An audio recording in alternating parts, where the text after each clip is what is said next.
इस कार्यशाला में मेरा ध्यान कई बिंदुओं पे गया। मैं अपनी बात को वसीम बरेलवी जी के एक शेर के साथ शुरू करना चाहूँगा कि हर बात, वसीम बरेलवी साहब का शेर था कि हर बात कहाँ पर कही जाती है, ये अगर सलीका हो तो हर बात सुनी जाती है।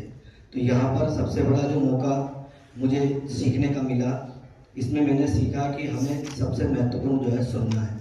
और सुनने में कई बार हम उस कचरे को भी सुन लेते हैं जो हमें सुनना ही नहीं होता, और वो हमें उनका सुनना बुरा नहीं लगता, बुरा उनका जितना कचरा वो आ रहा है हमारे अंदर, उनका सुना हुआ वो हमें बुरा लगता है। तो हमने जब अवलोकन किया और भावनाएं और उनकी आवश्यकताएं और फिर अनुरोध, इन चार विषयों पर महत्वपूर्ण रूप से ध्यान गया कि ये जो चारों बातें हैं ये आत्मीय संवाद में बड़ी महत्वपूर्ण है। और जब हम अपने भाव, सबसे महत्वपूर्ण चीज़ ये भी है इसमें कि जब हमने अपने भाव को ठीक रख पाते हैं तभी हम जो है इस गतिविधि को कर पाएंगे। और मैं तो अपने आप पर ले रहा हूँ तो यही समझ पा रहा हूँ कि मेरे अंदर यदि पेट्रोल भरा है तो मैं वो पेट्रोल ही जो है वो सामने जो है कोई जरा सी चिंगारी अगर लगा देगा तो वो पेट्रोल ही मेरे अंदर से निकलेगा। तो मूलतः मुद्दा तो केवल भाव को ठीक करने का ही है। और जब हम हमारा एक चीज़ और सीखी है कि सुनना, यदि हमारा सुनना ठीक हो जाए तो हम इस पर काम करेंगे।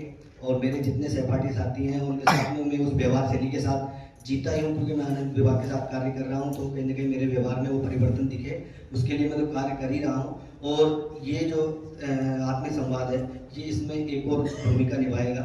और आज मैंने अपने जीवन में 1-2 दिन से ही इसको प्रयोग करना शुरू कर दिया है, लोगों की बातों को सुनना फिल्टर किए हुए, तो मूलभूत आवश्यकताओं पर ध्यान बना रहे।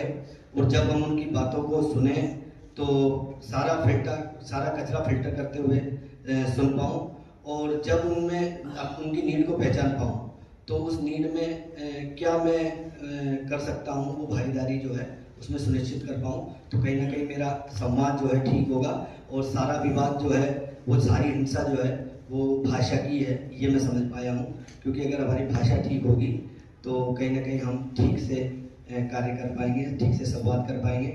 और मूलतः मुद्दा तो सभी का जो है आनंद के साथ जीना ही है। तो संवाद कार्यशाला का उद्देश्य भी यही होगा कि सब आनंदपूर्वक जिए, तो हम भी उस आनंदपूर्वक कार्य को कर ही रहे हैं।